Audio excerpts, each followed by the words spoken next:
the day finally arrived for the prince and princess to meet. Their stars were to collide on Friday, July 27th, 1962, the summer after Laurel graduated from high school and Dennis returned from his mission. That beautiful summer's evening, they made the fateful decision to attend the very popular regional dance held in the Long Beach Stake Center.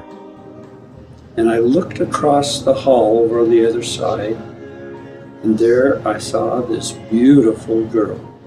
She had short dark hair, was laughing and smiling, and was wearing an aqua-colored chemise dress, and just looked beautiful. They wanted to make sure that everybody was dancing, so they asked a couple of us, maybe 4 or 5 of the most beautiful girls in the stake, of course, to be hostesses.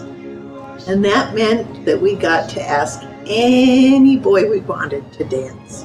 I saw Dennis across the room, and I thought, he looked so tall and handsome, and I really wanted to make sure I danced with him. I went over and I asked her if I could have this dance. She said, "I'm sorry, I already have it promised." So I asked another girl to dance. As soon as that was over, I went back to ask her again. And she said, "I'm sorry, but I've already promised this dance." And I thought, this calls for drastic measures.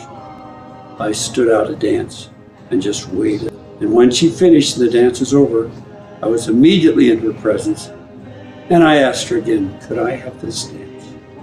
And she smiled with the sweetest smile and said yes. He was a wonderful dancer. She followed really well. It was just magical. It finished and I immediately asked her if I could have the next dance. And she smiled with that sweet twinkle in her eye and said yes. And so then during the slow dance I got acquainted. So I got her telephone number. I think we danced a couple of more times. But I thought, wow, this is really, I think I may have fallen in love. Not even when I danced with her, but when I just saw her across the hall. I was excited for him to call me. I went home that night and I practiced writing Mr. and Mrs. Denis Stoddard. I thought, wow, what is something that would be special enough to take Lori to? So a week went by and I couldn't think of anything. Another week went by. And then there was a 5-stake dance over near the temple. And I thought, that would be perfect. So I called her on the phone and I said, hello, this is Dennis. And she said, Dennis who? And I was crushed. Well, I had sort of given up hope. It was 3 weeks. And I was dating 2 other guys named Dennis that summer too. So. I asked her to the dance. She said, yes, she'd love to go, but I need to come and meet her dad. I said, sure, I'd love to meet your dad. We got down there and rang the doorbell. Her younger sister, Miriam, came to the door. And I say, hi, I'm Denis Stoddard. I'm here to see Lori. And she looked at me and she said, are you Dennis number 1 or Dennis number 2? Little did I know I was actually Dennis number 3. And Lori came and her father sat down leaning forward and began the interrogation session. But he only gave a hard time to the ones he knew you were interested in. And he gave the hardest time of all to Dennis.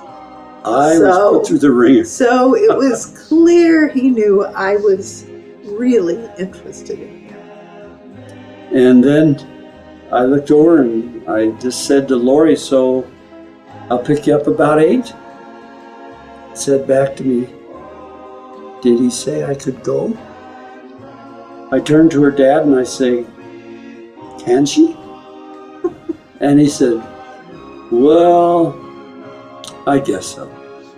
So then after Dennis and his brother left, then my dad turned to me and said, well, plenty more fish in the sea. Yeah. That's leading up to the first date. Yeah. Do we want to talk about that? So that night came. No. Picked her up. No. And we made out for 6 hours straight. My Did goodness. not. Did not. You big liar. Liar, She liar. wouldn't even let me kiss her. Did you try? First date I tried. Yeah. She was so warm and lovely. I wanted him to kiss me. So we walked around the temple, set our temple date. No, you didn't. No. So I took her home, and so I went to give her a kiss, and she turned her head. Did you get one on the cheek then? Or did you just not even get one? No. I don't think. just- Did you give me one on the? I don't even think I got No. one on the cheek. Oh. I just I kind got of, hairspray. I just You know, kind of reached for my keys. out of her purse fell. A sign that said, "Who?" I had been thinking about, who will my eternal companion be? Who will my prince be? When that message came out of my purse from that card that said who, I thought, oh, I hope I know the answer, and I hope it's Dennis.